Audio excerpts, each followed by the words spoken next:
Good morning and welcome to this week's DGAP morning briefing.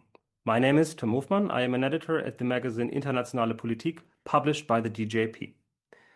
On Tuesday, Federal Chancellor Friedrich Merz arrived in Beijing for his first visit to China since taking office last May, accompanied by the largest delegation of German CEOs in many years. The trip has been closely watched from the start, and with good reason. The Chancellor's mission is as delicate as it is consequential, balancing German and European business interests against an increasingly complex geopolitical backdrop. And the stakes are real. Germany's trade deficit with China reached a record 87 billion euros, up 20 billion from the previous year. Core German industries such as automotive, pharma, and mechanical engineering are facing fierce Chinese competition, backed by lower production costs and heavy state subsidies.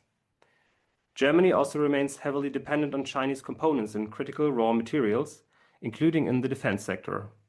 And beyond trade, of course, sensitive fault lines persist, most notably China's close relationship with Russia and its territorial claims over Taiwan. The visit is now in its final hours, so this feels like a good moment to take stock. We'll look at the key messages and the concrete outcomes that have emerged. But we also want to zoom out and address the bigger picture today.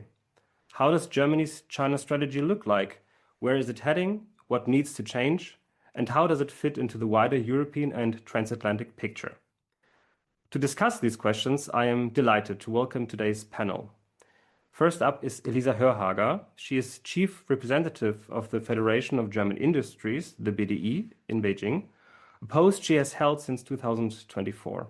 Previously, she spent years as a German diplomat, posted in Beijing, Berlin, and Brussels, working on international financial and economic affairs, G7, G20, as well as relations with China. Next is Steffen Wurzel. He is a long-time China-focused journalist who has worked for various German public broadcasters. He was China correspondent for ARD Radio in Shanghai from 2016 to 2021, and has been based in Berlin as Deutschlandfunk correspondent since 2024. And last but certainly not least is my colleague Dr. Michael Laha. He's a senior research fellow here at DGAP in our Center for Geopolitics, Geoeconomics and Technology, where he focuses mainly on China's science and tech policy. And before joining DGAP, he worked as a consultant at Synolytics, a European research-based consultancy entirely focused on China. Welcome to all three of you, and thank you for making time for this. Before we get started, a few housekeeping notes. This meeting is being recorded and will be uploaded afterwards. As always, we will begin with 5 minutes opening remarks from each speaker, followed then by a moderated discussion with questions from the audience, so prepare your questions. If you have a question, please raise your hand or post it in the chat as you like. And with that, let's dive in. Michael, I would like to start with you, and let's start with a bigger picture here. Can you help us make sense of the sort of broader geopolitical context in which this trip is taking place?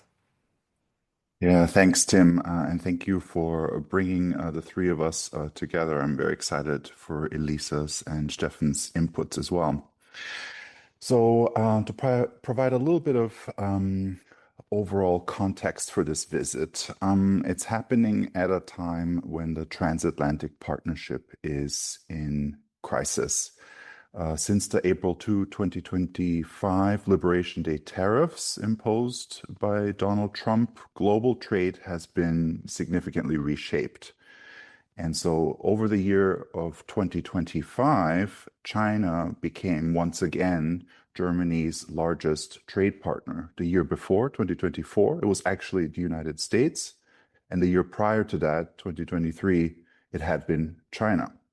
So big shifts underway. During the same year, German investments into China soared, while investments into the US collapsed. And you already mentioned the trade imbalance of 80 billion euros, 86, 87 billion euros.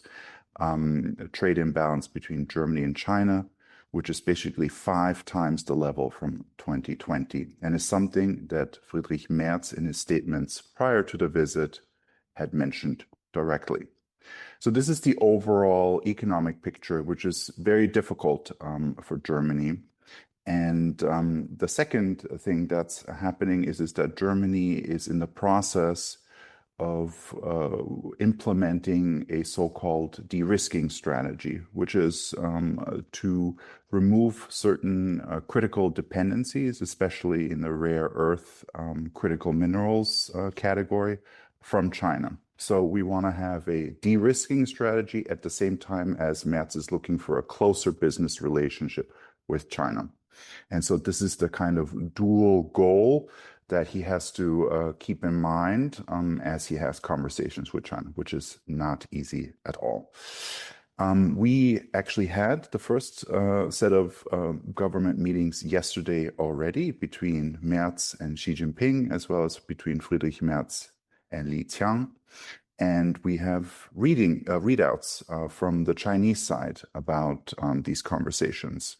And I thought I'd pick out a few highlights because they'll be helpful to carry forward in the conversation. The first is that the Chinese side readout of the Merz-Xi meeting says that the German-Chinese relationship is one that should be a reliable partnership that upholds the role of the United States and the United Nations and a post-World War II order. So post-World War II order, UN, and reliable partnership. The importance of that's a veiled critique of the behavior of the United States. The second thing that the readout points out is the importance of the 15th five-year plan, which China is launching next week as part of its annual two sessions meeting. And it calls for finding synergies between the German and Chinese economies as China launches into the 15th five-year plan, and specifically mentions a potential dialogue or cooperation in AI between Germany and China. And the third, last but certainly not least, is the importance of ongoing people-to-people exchanges, including university exchanges between Germany and China, which are increasingly being scrutinized. I'll maybe leave it at that. There's much more to say, and there's more to pick out in the statements from both sides. But I think it's enough food for thought for now. Thanks. Thank you so much. I think many of those threads we'll pick up as we go. But let me bring in Elisa now, because she's on the ground and she has been following this visit very, very closely. You represent German industry in China. So my first question to you is, going into this visit, what were the key expectations from the industry side? Perhaps also how did they differ from sector to sector? And now that we are sort of approaching the end of the visit, how are these expectations holding up? Over to you. Thank you so much, Tim. Yeah, and thank you, Michael, also for that great sort of scene setter and giving the context of what actually happened yesterday.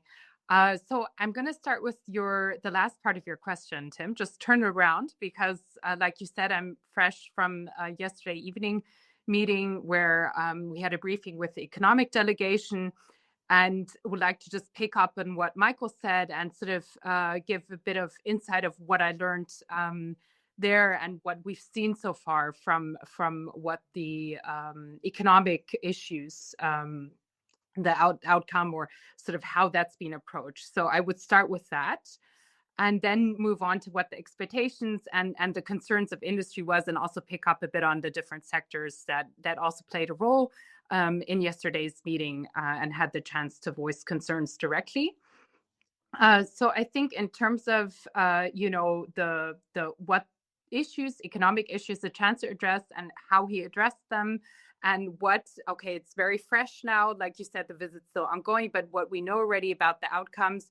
So I think that there has been a very consistent tone that already from the pre-visit statement ongoing, this tone that the chancellor said, which was, one of a main focus on economic issues. So really at the top of the agenda, economic issues being right there at the forefront, but also the way he framed these in a quite a sort of like a more positive and focused on partnership way. This framing was very clear. I just wrote down some of the formulations I noticed from his the press conference he gave right after he came from his dinner with the Chinese President Xi Jinping yesterday evening.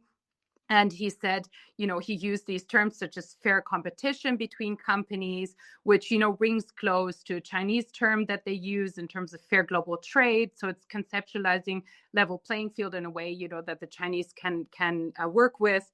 Potential in this important trading relationship is something where that he talked about and specifically referenced commercial interests, which were supported in the wake of this trip. And then also conditions for the continuation of the success story of cooperation between Germany and China, talking about what economic conditions there have to be to continue this success story, Erfolgsgeschichte.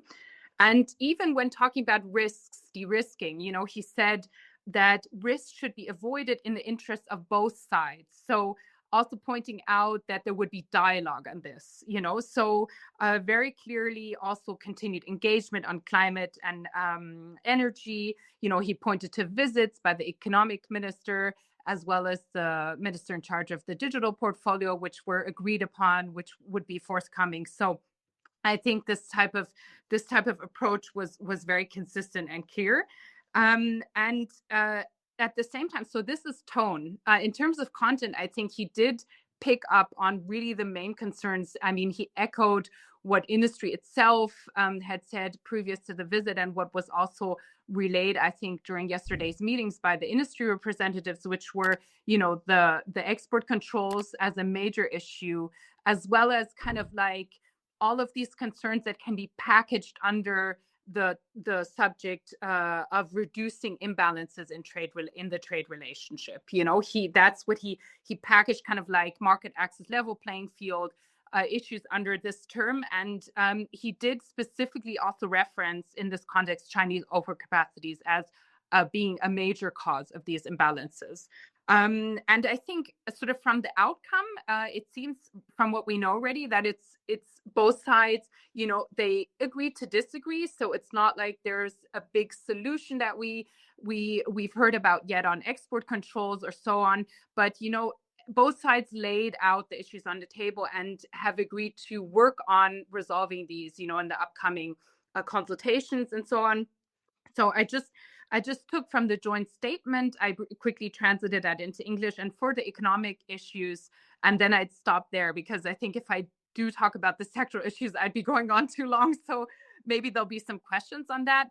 But if you just take sort of the general issues, looking at the joint press statement, so agreeing to disagree is the Chinese side acknowledges that the German side places great value on reducing dependencies, trade imbalances, and export regulations. So the concerns were heard, the German concerns. On the other side, though, the Chinese side pointed out that they're concerned about the general securitization of the economic trade issues and export regulations for high-tech products.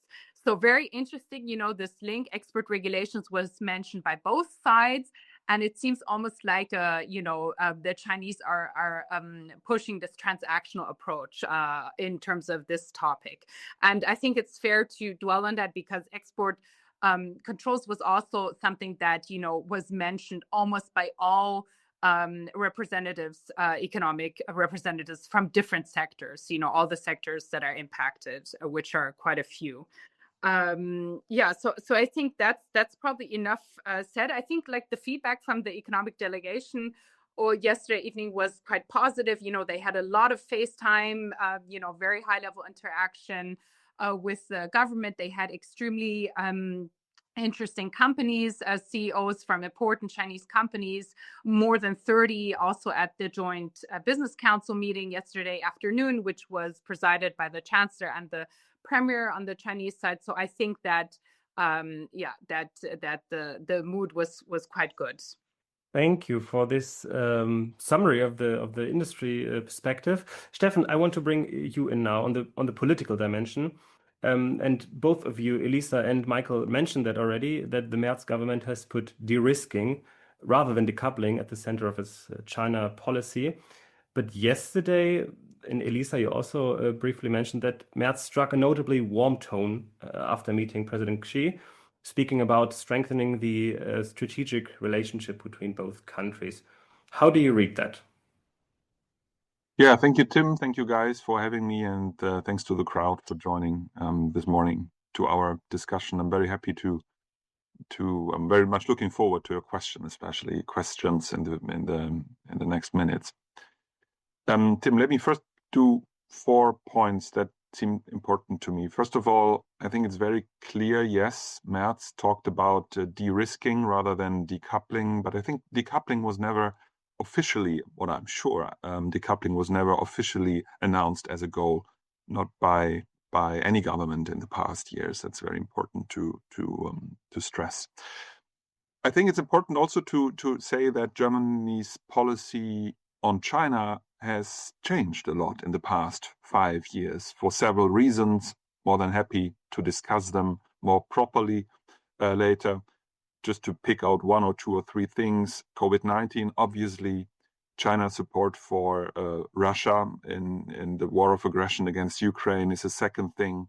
But also, and that is a bit underrated, the political sentiment in Berlin has been changing a lot in the past years because of a shift in generations when it comes to politicians, when it comes to decision makers, both in the government but also in the parliament. Especially in the parliament, we see lots of young people, young parliamentarians who are very much not only interested in China, but they sometimes speak Chinese. They have both lived in Taiwan or in China or both, and they're very much into geeky China stuff. That's why they always feel so they know what they're talking about, and that led to a more maybe realistic approach towards China.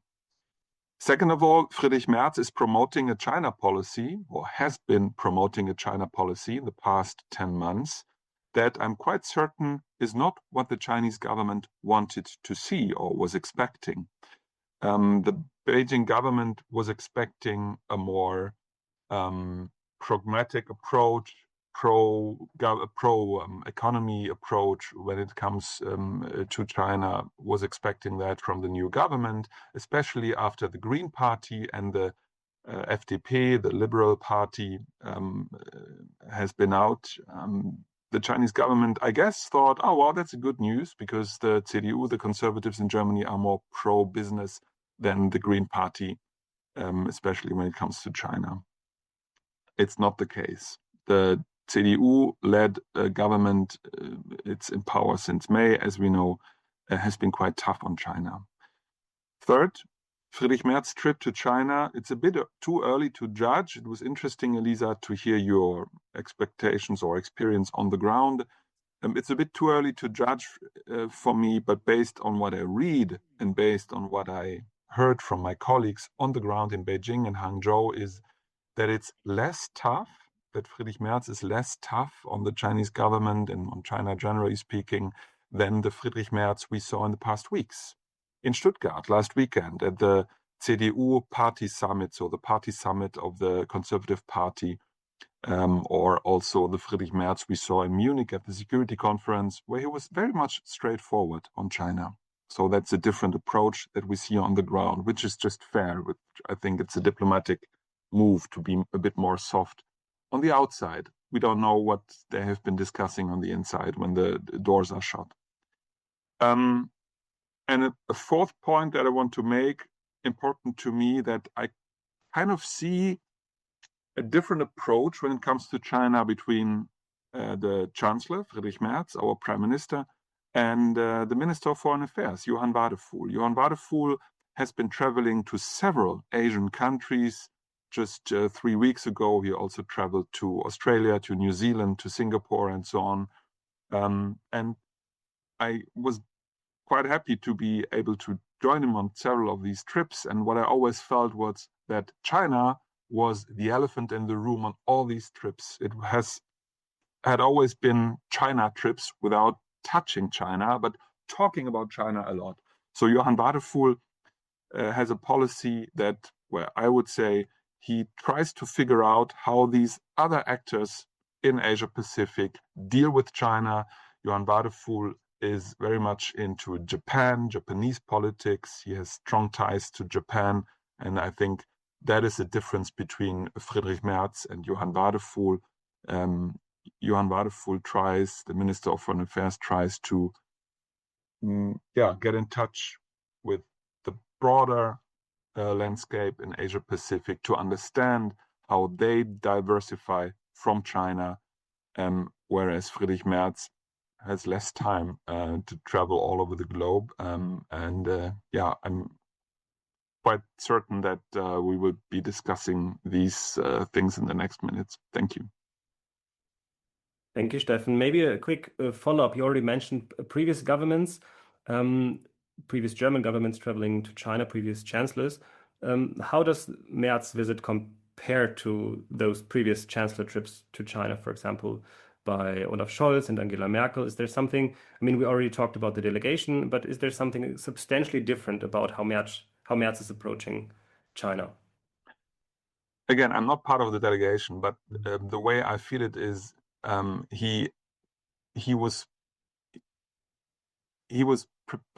had been preparing his trip very specifically, very detailed, in a very detailed way, maybe more than others, I would say. And at the same time, he brings to China an approach that is different from the approach of former governments. Less naive, I would say, more straightforward. At the same time, what I've heard in the past 48 hours, very polite in tone. But again, we don't know what they have been discussing behind closed doors. But I think what has changed is especially, and I repeat here, the sentiment, how German, both parliament and government, looks at China. Less naive, more realistic, more straightforward. Thank you. Michael, I would like to circle back with what you started with the transatlantic crisis. China seeks to actively position itself as a stable, reliable economic partner, for example, at the Munich Security Conference, but also yesterday. And of course, that is in contrast to the United States under Donald Trump. And this strategy, it appears to be working quite well, with many European leaders traveling to China in recent months to strengthen their bilateral relations with China. How credible would you say is that offer really? And what risks does Europe run if it starts sort of treating China as a direct substitute for the US? Yeah, I think that's a great question. I'd like to comment also on two things that were said prior, in addition to this important credibility question. It's one thing Steffen said and one thing that Elisa said. Steffen said that the phrase de-risking but no decoupling makes sense, but decoupling was never an actual policy goal. That's totally true. The phrase de-risking but no decoupling kind of emerged a few years ago. Von der Leyen promoted this idea, and it was to create a contrast between the European approach and the American approach at the time, the Biden administration. So this phrase, de-risking but no decoupling, has, in my view, three goals. One is to criticize the Americans. The second is to reassure the Chinese. And the third, to motivate the Europeans. By criticize the Americans, I mean there was a European assessment that the Americans were moving too aggressively or too sloppily in their de-risking efforts. They also wanted to tell the Chinese that they were not interested in destroying the trade or cultural or whatever economic relationship completely. So it was to reassure them. And the third was to get Europeans to actually take de-risking seriously. The other thing I would comment on with that Elisa said, that was she illustrated how there's a kind of rhetorical convergence between what Merz says and what the Chinese side is saying, that they're finding shared vocabulary like fair competition to put into their statements. I also think it's important to highlight the difference between what is being said and what is being felt. For instance, Li Qiang, in his readout of his meeting with Merz, said that he believes there's a fundamental continued complementarity in the German-Chinese trade relationship. I don't think this is something that the Merz government believes and that most German scholars and analysts of that relationship believe that that complementarity isn't there anymore, that the big German machine builders, auto builders that used to be able to export this product to China are not finding that complementarity in the Chinese market anymore because Chinese manufacturers have own versions that are just as competitive. And finally, to the credibility piece that you mentioned, there are a lot of Chinese narratives which are, I think, very attractive in Europe. There's a commitment to the United Nations. There's an interest in multilateralism and multipolarity. And these are words we like to use as well here in Europe. But I think it's important to note that at the same time as China says this, it is actually engaging with the world in ways that undermine those concepts and ideas. So, for example, China engages in a lot of regional efforts, like the Shanghai Cooperation Organization, and tries to use those regional fora to then engage with the United Nations and try to create little subgroupings that allow China to promote its own ideas. So I think that's important to keep in mind as China pitches its reliable partnership to the world. Tim, can I go? Can I yes, quickly Steffen, add something? I think it's very important what Michael just said. I would even go a bit further and say when the Chinese government talks about multilateralism or cooperation on international organizations, and especially on the UN Charter, they mean different things. So it's a bit naive to think that when two people use the same, or two governments use the same words, that they mean the same thing. Sometimes it's the completely different meaning. But I think many in the audience know about that. But I just wanted to emphasize how important that point was by Michael. Thanks. Thank you. And I have one more question for Elisa, and I would also like to remind the audience to already prepare their questions because we are at halftime almost. So it's time for your questions. But Elisa, my question to you. So Hangzhou is on the agenda today, and for those who don't know the city, it is essentially China's tech capital. It's regarded as China's answer to Silicon Valley, home to, for example, Alibaba, DeepSeek, and other major tech companies. It is a deliberate stop, I would say, and a symbolic one as well. So my question is, what does that choice sort of tells us about what China wants to show Merz?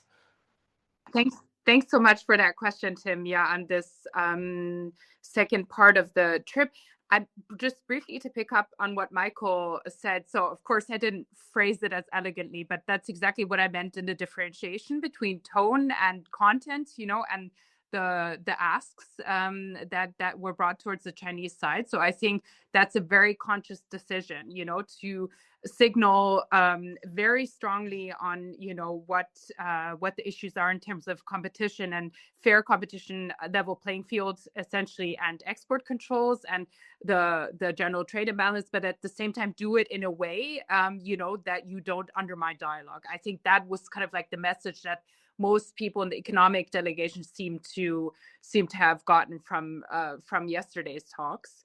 And also just to talk about, how challenging it is to get the Chinese side to recognize, this whole question of, like you rightly pointed out, Michael, and also you, Steffen, like the continuation in the relationship versus, this need to reset. I think, that's something I can't speak to, what the really the decisive meeting, which is with Xi Jinping, of course. Yeah, how that was framed there. I think other actors, probably also yesterday, but from my experience previously, I can definitely say that other actors on that level, they tend to, take 2 steps forward and 3 steps back. There's an acknowledgement of, overcapacity issues, even if it's put in different terms. There's an acknowledgement that these trade imbalances are actually leading to, external trade risks for China themselves. And then there's a walk back on that, depending on the political situation and, how opportune it is to acknowledge this or not. And sort of that is really a challenge that we're up against. Also we as BDI here in China, just getting the Chinese side to acknowledge that there is this elephant in the room. It has to be addressed. And I think what was very helpful is that you do see, and here we come back to the actual interests of the industry representatives and German industry and economy as a whole, that this is being voiced more and more by industry actors. And that, that just gives it a lot of credibility. It's not just, politicians, it's the industry is behind it. There's a general consensus in industry as reflected in the positioning of the BDI and the DIHK. That there is this this shift from offensive market interest to more defensive priorities with regard to China, and that's very helpful because that hones this message, and I think the Chinese take that very seriously when they're getting this message also from the business community as well. And in terms of Hangzhou, so here it's like the new Shenzhen, right? I mean, there are many, many high-tech cities in China. You could visit, Hefei and Anhui. I think they invest the most in high-tech industry, Shenzhen, but that's been done. So this choice of Hangzhou is very interesting. These types of things tend to be negotiations between both sides. So it's not a unilateral decision, where the chancellor is going to go, but it's something that both sides have agreed upon. And the fact that, you're looking at robotics, Unitree, this company that has been showcased very visibly just a week ago in the New Year's celebration, the Spring Festival celebration, Chunwan on national TV. That speaks to the shift in perception that China is increasingly moving up the value chain and becoming a player in high-tech industries as well. So I think that's a strong signal. But it's, this type of signal was set before. I mean, I remember the visits we had to Shenzhen, during the Merkel era. So, the fact that China is in this transition up the value chain, made in China 2025 and so on, I think it's highlighted in a new way through this choice. But it's a long time coming as well. It's not unique to this visit. Hangzhou, maybe interestingly, is also a city which has very advanced e-governance. It's a lot of migrant workers there can access e-governance and services very well compared to some of the other first-tier cities. So I think that's also an important aspect in the choice of this city.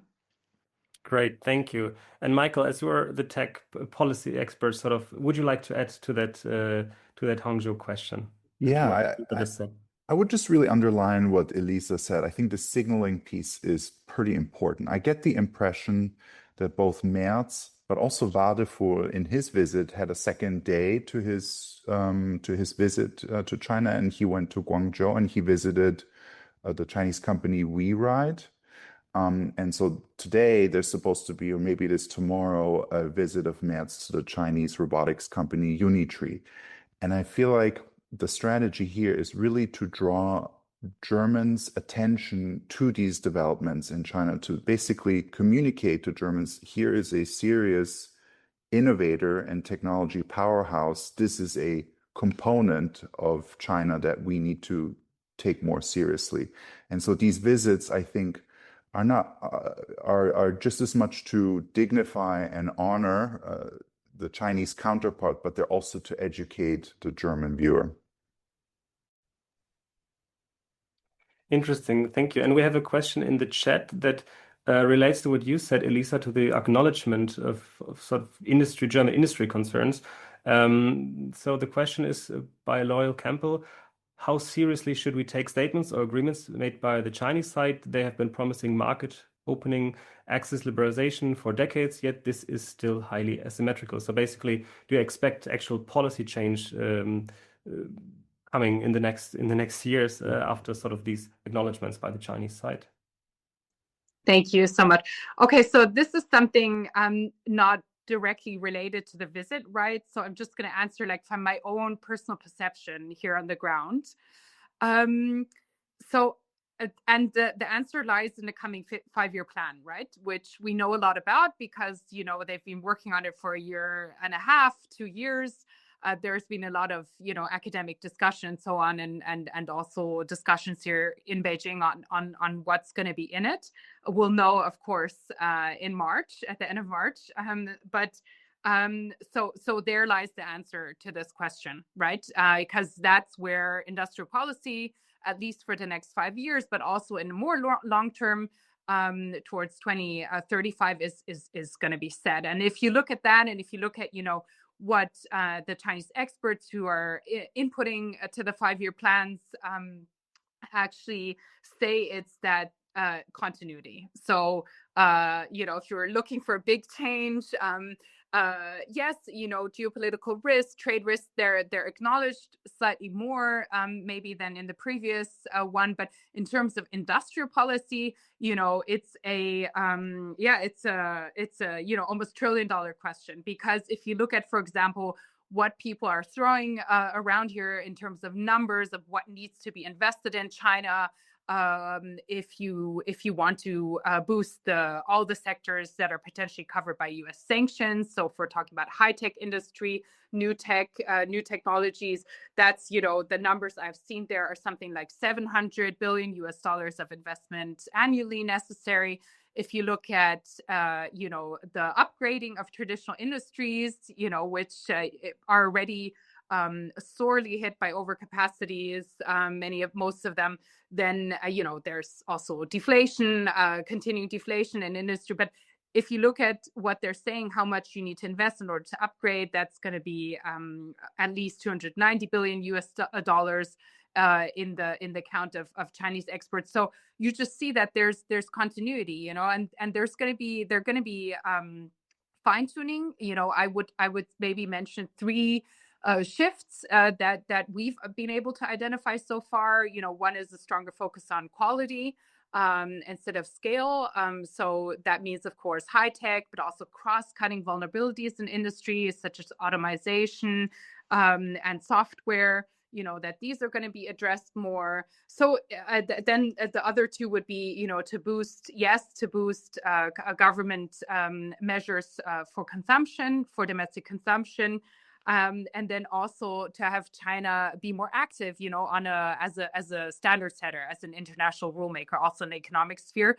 These are just 3 fine-tuning aspects. I wouldn't, like I said in the beginning, like I would not point to any big change. You know, we also see there's no follow-up to Made in China 2025. It's basically continue on, focus on different sectors which need support from the point of view of Beijing. Maybe you know, try to cool down the price wars in the sectors that had been supported previously. And you know, the only new kind of initiative is China Standards 2035. So, you know, just no big change on the horizon. This is like our current analysis. So. But that doesn't mean, I mean, to tie it back into the topic today, that doesn't mean that, you know, China cannot be brought to sort of come to the strategic conclusion that it would be in its interest to contribute to rebalancing trade with the EU, you know, under certain conditions. You know, I mean, we don't know what was discussed behind closed doors in the meeting, you know, of the 2 principals of the chancellor and the Chinese president. So, you know, the tones have been, you know, it's become more clear if the EU is leveraging market access.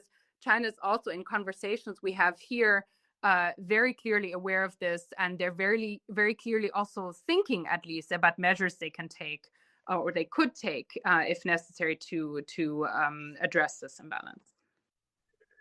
Thank you, Michael. Would you like to add to that? And then we have a couple of questions in the chat that I would like to bring. Yeah, I'll maybe just add 1 or 2 things to Elisa's excellent analysis there. With regard to market access, there's been a pretty well-worn pattern in China whereby subsidies, local procurement laws, and market access are defined in China in such a way so as to allow foreign companies in when local Chinese players are still young, emerging, and not particularly established, learning from their foreign competitors, and then getting state support to boost them. And as soon as they acquire a certain amount of strength and independence to then sort of also go global, foreign companies find themselves increasingly disadvantaged. So there's this pattern that emerged certainly in the machine building industry, but also others. So that's important to keep in mind, that there's a very strategic phased approach. And then the 15th five-year plan is also noteworthy here, because Xi Jinping specifically said we need to find complementarities between this plan and German industry. And we know already the specific tech priorities or industry priorities that are going to be in this plan. So every five-year plan, at least the last few, usually publish a very short, crisp catalog of technologies or industries, and those then become the focus of the next 5 years. The Chinese government is not fully committed to that list. They can change course as they see fit, but it's a kind of blueprint.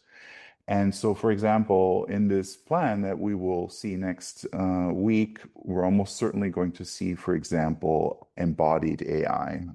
Embodied AI is different from large language models. Large language models use only text-based data, but embodied AI is supposed to use and ingest data from the physical world, so temperature, video, so on and so forth. And this is a very similar category of technology as industrial AI, which is a German strength. And so this is, I think, where we will see some effort by German companies to jump into that piece of the 15th five-year plan. There's maybe a few other examples as well, but I think this one jumps out. I'll leave it at that. Steffen, I have two questions in the chat that I would like to direct to you. Sure. So the first one is by Christoph Müller-Hofstede, who asked, and you already mentioned that a bit, but maybe you can elaborate. Is there a difference between the Waterpool approach regarding China and East Asia and the Merz approach, or is it just a good division of labor? And the second question relates to sort of the European dimension, and it asks, Frauke Sebas asked, how does Merz balance a joint EU approach on China with German business interests, and what are the key points of friction between Germany and the European Union? Thank you. Excellent questions. Let me start with the answer to the second one. That's the big problem when it comes to dealing with China. Everyone in Europe, every politician, every government in Europe sticks to the phrase that, oh, we need to find a European approach towards China. Let's share our burden and let's do the same policies. We don't see that. That's the problem. When Keir Starmer travels to China, he does policies for his country. When Emmanuel Macron travels to Beijing, he emphasizes business interests of France. The same goes for other countries. In my view, it would be very important to stick to this European approach, to travel to Beijing, with 3 or 4 or 5 of these European leaders, just to emphasize towards the Chinese side, to emphasize, we are different countries. Yes, we are not the same. Yes, but we have the same interests. And that's my criticism towards everyone in the European room, that they keep on talking about this a lot, but they don't do it. I think I made my point very clear here. Can I ask a follow-up question on that? Sure. Isn't that also like a strategic decision, by the Chinese side to sort of host European leaders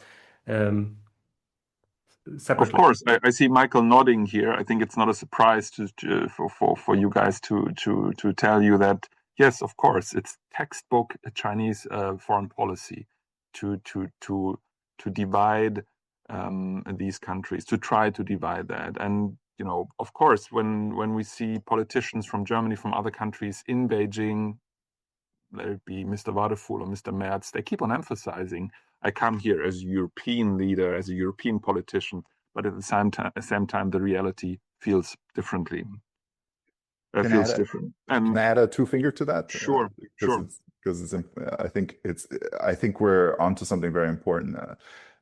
Two pieces there. One is the Chinese side, as you said, actively undermines European unity. And they do this by selectively ignoring European institutions and approaching member states. And you even saw this thinking reflected in the readout of the Chinese side yesterday, in which it said that Germany is a very important member country of Europe. So they also use member states to get to Brussels, and is saying this with not so subtle words. Just to underline, Steffen, it's important. Yeah, and just to give you guys an answer on the first question, when it comes to the division between Mr. Wurzel and Merz, obviously they're the same party. They are both members of the Conservative Party. Has never been the case for decades in Germany that the Ministry of Foreign Affairs is held by the same party that the Chancellery. And of course, they stick to the same ground. They stick to the same policy, yes. In my view, that's just my subjective view. Mr. Wurzel is a bit more detailed into these topics, obviously, because he's in charge of the Ministry of Foreign Affairs.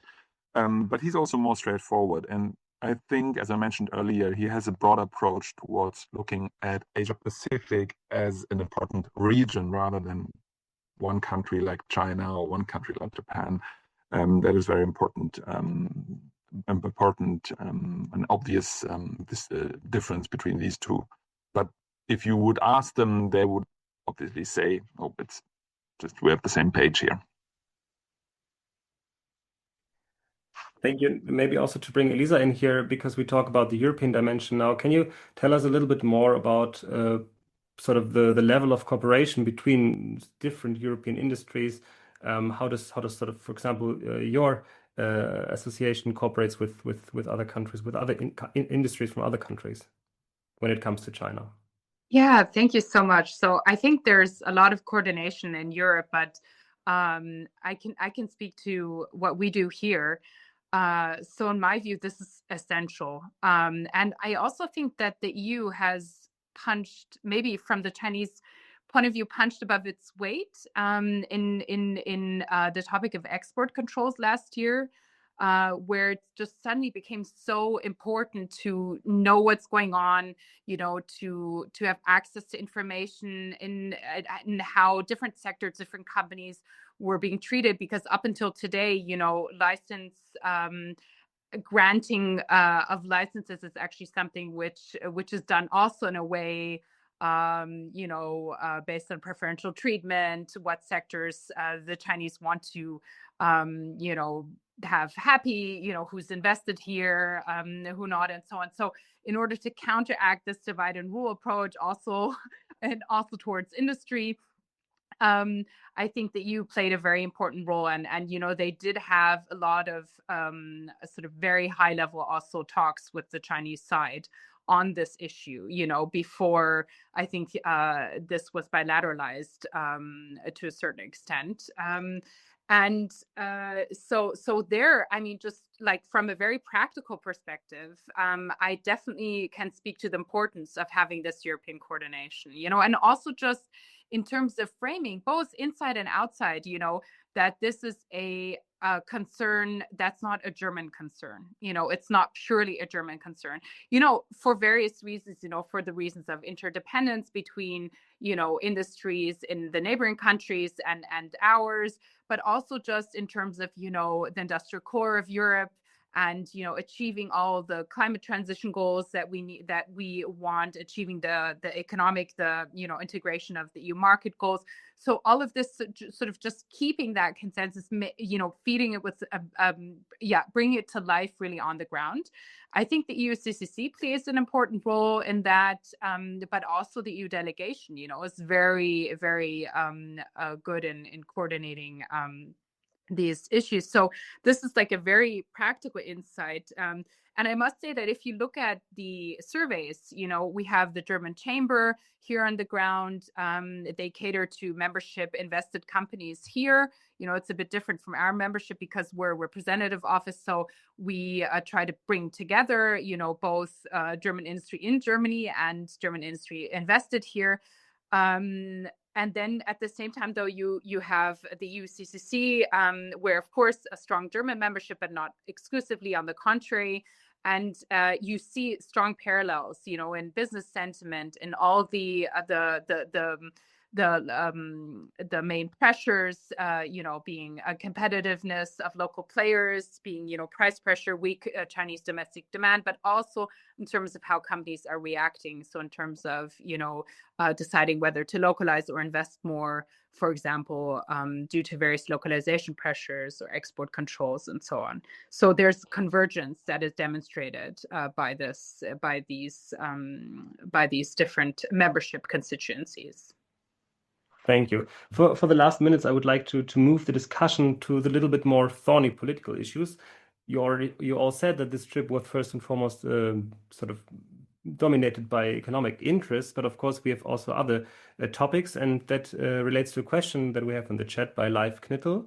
He asked, how do you see China's role in the war against Ukraine? Do you see a chance that Merz was able to build up a relationship to Xi that might influence China to exert more pressure on Russia to agree to at least a full ceasefire? We all were not part of the delegation, I know that, but perhaps Steffen, could you give us your read on sort of the impact that European leaders, maybe more general, can have on the Chinese side with regards to Russia's war in Ukraine? More than happy to do that.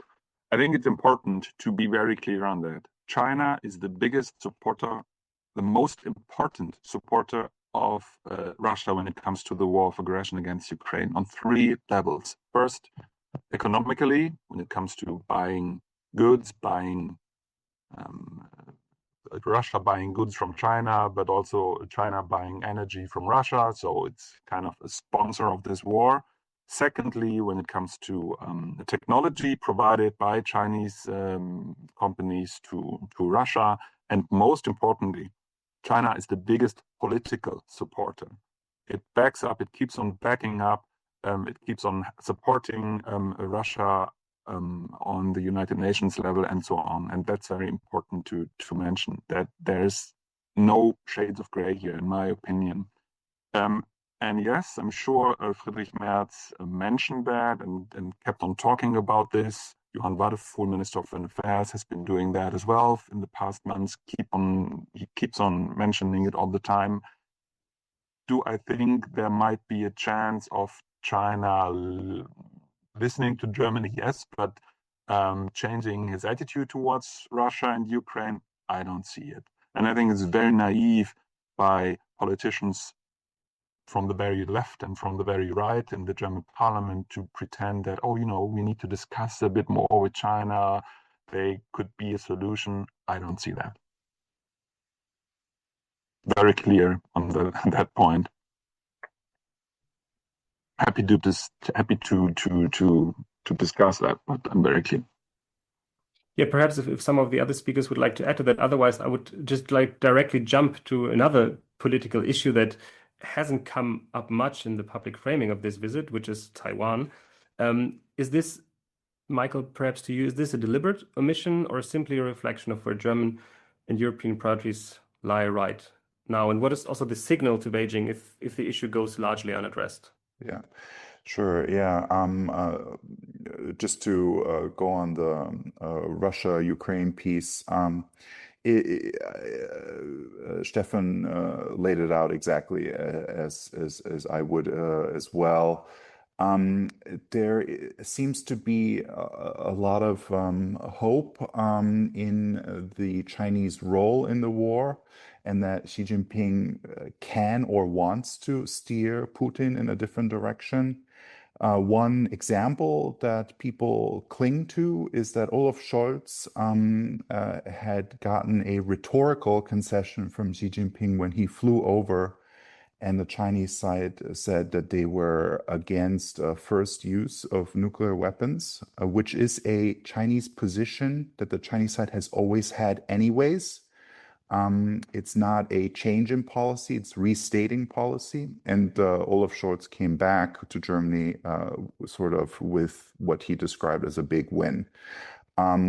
I would similarly be very pessimistic in German or European ability to lean on China, to have China lean on Putin. So just to add to that, the Taiwan question is interesting. So actually in the Chinese readout of the Merz-Xi meeting, the Chinese side did acknowledge that there was a discussion about Ukraine, but it did not mention Taiwan. But Merz did mention that Taiwan was discussed in his evening press briefing at the end of the day yesterday, in which he said that Germany will continue to abide by its one China policy, and that any reunification of the island of Taiwan with mainland China ought to happen under peaceful terms and through mutual consent. Again, restating German policy. So, this is something that basically for the past year has also been part of the German relationship with China, because Johann Wadephul, the foreign minister, has criticized China's aggressive behavior towards Taiwan and other neighbors as well. And so I think this is a continuation and maybe a slightly more confident expression of the German position on this issue. That's how I would summarize it. Can I add one thing that I think it's important to state, because as we know in China, it's always very important to read between the lines. Michael, you mentioned earlier this readout by the Chinese side where they talk about, quote, it's important to stick to the post-World War II order, right? That's what's in there. If the Chinese government wants to stick to the post-World War II order, that also refers to Taiwan being a part of, or stating that Taiwan should be a part of mainland China. That's very good point. That's Taiwan, basically.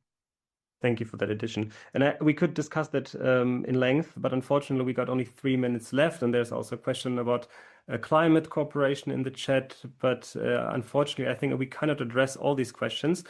But I would like to give everyone the chance to wrap up with their closing remarks. And please talk about what you deem most interesting for your closing remarks. But I would also like to ask you a final question. And I would suggest that we just go in the same order, like with the opening statements. So Elisa first. And that question to you is there anything that Germany could genuinely learn from China? So putting all the maybe conflict points aside, is there anything that might translate or at least sort of could inspire reflection on the German side? Elisa, over to you, and then to Steffen, and we finish with Michael. Yeah, thanks. So, it would be very easy just to answer that with, the refrain you keep hearing, China as the fitness center, all the business reps of big companies, of the MNCs, but also, SMEs who have a footprint in China, who are continuing to invest here, they are the best at making the case of why they're doing so, and that is what they are learning here, not just in terms of catering to the domestic market, which is, of course, of very important concern in that investment flow, but also in terms of, speed. I hear it again and again. The speed of production processes. It's not only cost, the speed of, iteration in terms of, high tech and everything that pertains to AI and so on. So there's a lot industry-wise going forward that that we're going to be learning here. Fortunately, we are learning that, right? Because we have access to this innovation, and the challenge is how to, make sure that learning that here actually continues to contribute to, industrial value creation back home in Europe. How do we get that innovation back home? How do we profit from it at home and build up these ecosystems back home? I would then maybe just briefly say, so I did see somewhere that the climate and transformation dialogue will be continued. I think it was in the joint press statement. So in the joint press statement, if I believe, they did mention Taiwan as such, but they mentioned that Germany reaffirmed its adherence to the One China policy, and they also mentioned the climate and transformation dialogue, which will be continued. And maybe just because I saw in the chat, there was questions about different industry sectors. So I would maybe just list the priorities that were mentioned by the sectors. The sectors represented specifically were machineries, industrial automation, digital industries, life sciences, and pharma, among others. And they mentioned 5 concerns. Public procurement and export controls were the top 2 concerns mentioned by several different industry sectors, but then also access to innovation, something that I touched upon just now, and then clarity for local standards, compatibility of regulations and standards, and IP protection as well. I'll leave it at that. Thanks. Thank you. So we have speed as the learning that Germany can take away. Steffen, what would be the one thing that Germany can learn from China for you? Very straightforward answer: de-risking. De-risking is something that China has been doing in the past decades and keeps on blaming others if they want to do the same. It's very important to emphasize that China has been de-risking its economy in a very, very smart way. We not only should learn from that, we need to learn from that. At the same time, stick to it. We need to stick to the de-risking and not being shy on emphasizing that. At the same time, I want to emphasize one thing that I really think was a surprise to me during this trip, that Friedrich Merz openly said he wants to stick to the so-called Regierungskonsultationen, the government consultations. I think it's a big mistake to pretend that dealing with a Chinese government is the same like dealing with the French or the Italian government. We saw German-Italian government consultations just 4 weeks ago, pretending that we can just do the same in the same way with the Chinese government is just wrong. So I think it's a mistake. Thank you. Speed, de-risking. What can you add to that list, Michael? Those are such good answers already.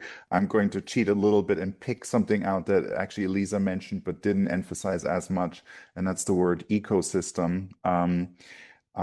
Especially in a number of industries that are central to the debate of economic resilience and competitiveness. One jumps out, and that's batteries. And basically, as we explore, the ability to manufacture our own batteries with or without Chinese technology, what is missing here is a vibrant ecosystem, which means that it's hard for Germany or Europe to switch between different battery technologies. It's hard to scale up production, and it's hard to keep pace with innovation. And so I would highlight that as a key learning from China. Thank you. And with that, I want to thank all of our panelists today for your contributions, for taking the time. And of course, I would like to thank the audience for joining us today. We will be back next week with our next session. Goodbye and have a good day.